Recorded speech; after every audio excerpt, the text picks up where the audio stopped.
आज की इस वीडियो में सीखने वाले हैं बहुत ही important concept with the help of these 3 examples. तो आइए देखते हैं कंसेप्ट क्या है। सबसे पहले हम लोग देखने वाले हैं इसमें से कौन सा सेंटेंस सही है और कौन सा गलत है। दोस्तों जो फर्स्ट सेंटेंस वह है Ravi is as wiser as his brother.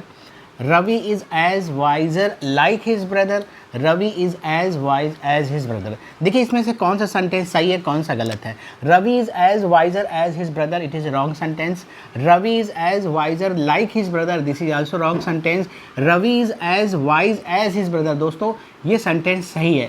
तो अब हम लोग देखने वाले हैं यहाँ कि लास्ट वाला सेंटेंस सही क्यों है। देखिए दोस्तों यहाँ पे सीधा सा एक कंसेप्ट याद रखिए आप, एज कभी भी आपको एज दिखाई दे और एज दिखाई दे, ठीक है। एज का मतलब होता है जैसा वैसा, ठीक है। इसका मतलब कहीं ना कहीं सेंटेंस का मतलब ये कहना चाहता है Ravi is as wise as his brother, Ravi उतना ही चतुर है जितना उसका भाई, ठीक है। तो याद रखिएगा इतना जितना, यानी हम ये भी कह सकते हैं इतना जितना, ठीक है। यानी एज और एज के इतने मतलब हो सकते हैं। अब देखिए याद रखिएगा इंग्लिश ग्रामर कहता है कि जब भी आपको एज और एज दिखाई देता है तो इसके बीच में जो भी एडजेक्टिव आएगा दोस्तों वो हमेशा पॉजिटिव डिग्री का ही एडजेक्टिव आना चाहिए, ठीक है। पॉजिटिव डिग्री का ही एडजेक्टिव आपको लिखना है एज और एज के बीच में। तो यहाँ पे ये गलत क्यों है, क्योंकि ये वाइजर लिखा हुआ है। वाइजर क्या है दोस्तों, ये कंपैरेटिव डिग्री है और ये भी देखिए कंपैरेटिव डिग्री है लेकिन यहाँ पे लाइक लगा हुआ है, ठीक है। तो आपको यहाँ पे एक चीज़ और समझने वाली चीज़ है दोस्तों, कभी कभी एग्जाम में क्या करता है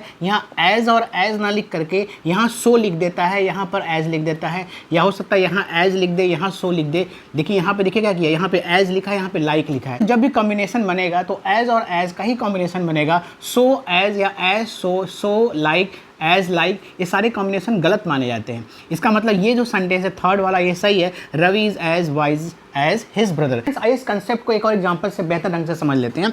जैसे एग्जांपल लिखा है दोस्तों, no other teacher in this city is as popular than me. अब देखिए मैंने आपको जस्ट बताया है कि एज के साथ एज का कॉम्बिनेशन होता है, एज के साथ किसी और चीज़ का कॉम्बिनेशन नहीं होता है। तो देखिए यहाँ पे देन लिखा हुआ है और देन का यूज़ हम लोग करते हैं कंपैरेटिव डिग्री में। तो यहाँ पर दोस्तों ये पॉजिटिव डिग्री के सेंटेंस है क्योंकि बोल रहा है no other teacher in this city, यानी कोई दूसरा टीचर इस शहर में मेरे जैसा लोकप्रिय नहीं है। तो यहाँ पे क्या हो रहा है, ये दोस्तों पॉजिटिव सेंटेंस है, ठीक है। तो यहाँ पे आपको देन नहीं लगाकर क्या लगाना है, आपको यहाँ एज लगाना है। तो करेक्ट सेंटेंस हो जाएगा no other teacher in this city is as popular as me. तो आशा करता हूँ आपको इंपॉर्टेंट कंसेप्ट समझ में आया होगा। तो ऐसे इन्फॉर्मेटिव वीडियोज़ के लिए मुझे फेसबुक फॉलो कीजिएगा। अगर आप मुझे यूट्यूब पर देख रहे हैं तो मेरे यूट्यूब के चैनल परफेक्ट इंग्लिश जोन को जरूर सब्सक्राइब कर लीजिएगा। मिलते हैं नेक्स्ट वीडियो में, बाय बाय, टेक केयर।